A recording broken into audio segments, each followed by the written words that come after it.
If I were in the habit of evaluating flashlights based off of their brand names, I would avoid Wowtac like the plague. But if its parent company Thrunite has taught me anything, it's that you shouldn't judge a flashlight brand by its cover, especially considering that the people behind the company barely speak English anyway. It is immediately obvious that this particular light, the A5, is essentially just the cheaper version of Thrunite's TC20. Like its more expensive brother, the A5 is part of a growing trend of 26650 base lights with built-in chargers that wish they could be used for EDC carry. Boasting mostly the same specs, a slightly poorer build quality, and a cheaper price, this light appears at first to be essentially a knockoff of the TC20.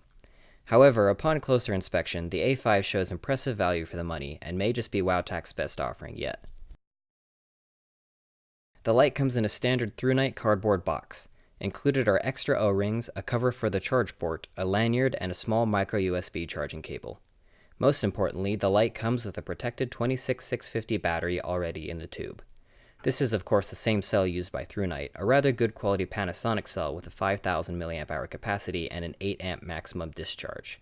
I'll come back to the cable in a bit because there's something important to discuss with the connector. Of note here is the absence of a holster for the light.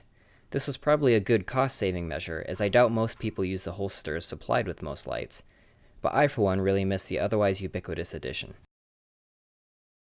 The light is surprisingly small, with a length of 11.5 centimeters and a maximum diameter of 3.5 centimeters. With the included battery installed, it weighs about 212 grams, which when combined with the small size, gives the light a very solid feel in the hand. The entire light is machined out of solid aluminum and has a decent quality Type 3 hard anodized finish, which is a noticeable improvement over some of their previous offerings. The knurling is well cut and has an effective amount of grip without being too sharp, and the light has a well-balanced feeling in the hand. The giant flat base will of course allow it to tailstand, and the pathetic facets on the pill do almost nothing to stop it from rolling away. The tailpiece is machined as a separate removable piece, but is clearly not intended as a main point of access. The main break point is its center, with well-machined, square-cut threads and a light application of silicone lubricant. The bottom of the tube has a robust double-spring system, with the inner spring gold-plated, and the interior of the tube has a smooth and evenly anodized finish. The interior of the head has equally well anodized threads and a gold-plated button contact point. The driver is equipped with a proper electronic reverse polarity protection circuit. On the head of the light is where both the button and the charging port reside. I was happy to see that the USB port is placed at an angle to allow easy reading of the charging status from the button while plugged in. The button itself is quite small, with a rubber cover and a stainless steel ring surrounding it.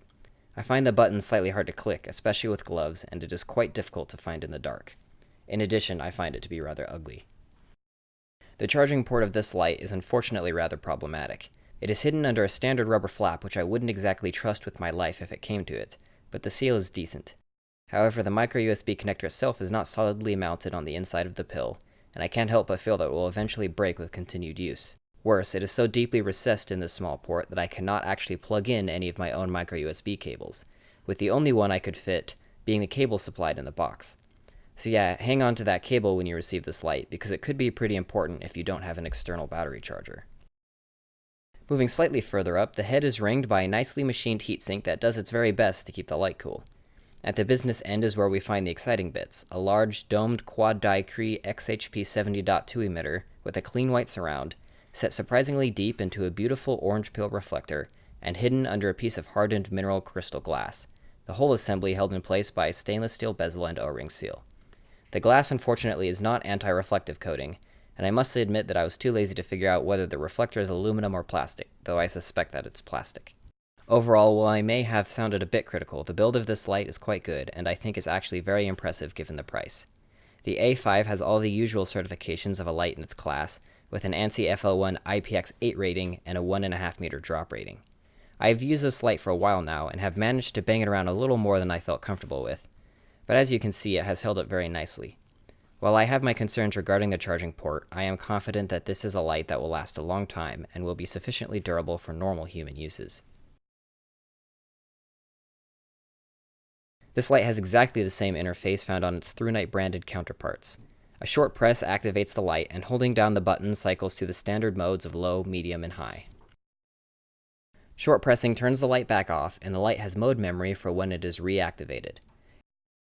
If the mode is cycled up to medium, then is left untouched for 4 seconds, Holding the button again will cycle back down to low, and back up from there. Holding the button while the light is off will activate Firefly. Short pressing from there will turn back off, while holding again will start the normal cycle from low. A quick double tap at any time will activate Turbo mode, and another double tap will start Strobe mode. Short pressing from here will turn the light off, and long pressing will start the normal cycle from low. There is no mode memory for Turbo, Strobe, or Firefly, and while the light is on, a blue light under the button will activate in all modes except Firefly, which is a very nice feature. Of course, I probably made this sound way more complicated than it actually is, but trust me, this is a very nice interface. I really like this interface, as it is clean, simple, and intuitive. I have not experienced any glitches or hiccups while using it, and everything responds exactly as it should. When the light is charging, the light underneath the button will blink red until turning solid blue when it has finished.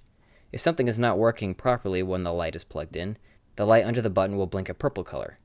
While charging, the only accessible modes are low, medium, and Firefly, and the light cannot be operated without a battery inserted. Strangely, there is no indication when the battery is running low. The light will simply die without warning. This isn't a deal breaker, as it's rather obvious when the battery voltage is low, but it seems like an odd oversight to me. The charger runs at a fairly consistent 2 amps with a decently smooth ramp down for battery health, and thus will charge the included battery in about 3 hours. It's not a perfect charge, but it gets the job done. The light has an overall standby drain of about 95 microamps, which is pretty good and won't really have a noticeable effect on battery life. Finally, to the most exciting bit, the light performance. The outputs given by the manufacturer match pretty closely with all of the different measurements I have seen, but do vary slightly. However, these are only very minor differences, and you can expect to get the performance that Wowtac is claiming for this light. Low, medium, and high are all current controlled and will put out their respective outputs at a mostly even level for the time listed. Turbo is direct drive for the first few minutes and will quickly step down to the level of the high mode, where it will remain somewhat consistently at about 1500 lumens for the remaining time. Personally, while I think all of the normal modes are very good, especially highs, you get a lot of light for a long time, I think that Turbo is just too short to be really worthwhile. I do not know if this is more a result of battery voltage dropping or an internal timer, but either way, it does not add much value to the light for me. While the effective range of 1500 lumens is still very bright indeed, the 3600 lumens advertised is just not a realistic spec, and in my opinion is somewhat misleading. Another issue with the A5 is heat management. It would be unreasonable to expect the light to remain totally cool, but the fact remains that it does get very hot very quickly. In my usage and in testing I have found no evidence that this light is regulated with any sort of integrated temperature control, instead seeming to rely on a built-in timer, which is rather disappointing. And to be totally honest, this light was a slight letdown for me.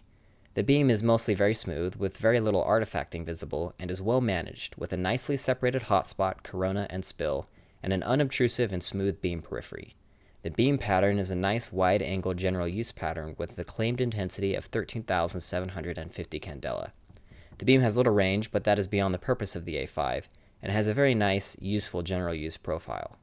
Where this light lets me down is in the coloration of the beam, which is just not very good. The supplied cool white XHP 70.2 emitter has a nice color that is rather pleasing as far as cool LEDs go, but I think that it is simply too large for this optical assembly. The hotspot has a distinct yellowish green tint, while the spill is clearly tinted with an unpleasant magenta color. This is certainly not something that renders the light unusable, and is probably to be expected when such a large emitter is crammed into this head size. Still, I am just disappointed with the beam coloration on this light, and that may just be the determining factor in your purchase of the A5 if you care a lot about beam coloration. So should you buy this light? Well, honestly, yes. I think that this flashlight is an excellent value, and while it falls short in a few areas, the asking price is just too good to pass up. Yes, I probably sounded pretty critical in this review, but if I'm being honest, none of my issues with the light would really keep me from recommending it. This isn't my preferred size, being a little too big for EDC and not large enough to classify as an overkill chunk of luminous metal, but I know there are many others who really enjoy this class of light, and for those people, I would say this is probably the best bang for the buck. Option out there right now. I purchased this from Amazon for about $50, which was $10 cheaper than the neutral white version, which I would recommend buying if you're willing to pay the extra money. For the light that is very comparable to the Thrunite TC20 with an integrated charger and included battery, all for $20 less, this is a really solid offering from Wowtac, and I am interested to see what they will produce in the future. If you made it this far into the video, I'd like to thank you for supporting this channel, and I would ask you to like this video and subscribe if you haven't already. If you have any suggestions for improvements to this video or other products you would like me to review, please let me know in the comments below, and I might actually read them.